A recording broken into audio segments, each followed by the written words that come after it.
Lok Sabha election માટેની જાહેરાત થઈ ગઈ છે. આચારસંહિતા લાગુ પડી ગયેલી છે, એટલે તમામ ચેકપોસ્ટો ઉપર અને સિટીના વિવિધ પોઈન્ટો ઉપર વાહન ચેકિંગનું આયોજન કરવામાં આવેલું છે.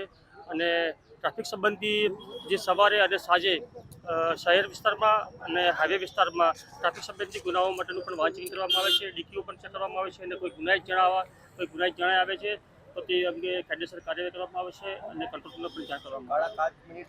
હા, કાળા કાચ અને કહું છું કે ટ્રાફિક સંબંધી કોઈ પણ ગુના હોય તો એ સંબંધી કાર્યવાહી કરવામાં આવે છે અને ફાઇલ એપ્લિકેશન કરવામાં આવે છે. સામાન્ય પરિસ્થિતિમાં ચેકિંગ હોય છે તેમાં સહયોગ આપતા હોય છે, પરંતુ ઘણા લોકોની ઇમરજન્સી હોય છે અથવા તો કોઈ એવા કામ અર્થે જતા હોય છે તો થોડી કનડગતની લાગણી પણ એમને લાગતી હોય છે.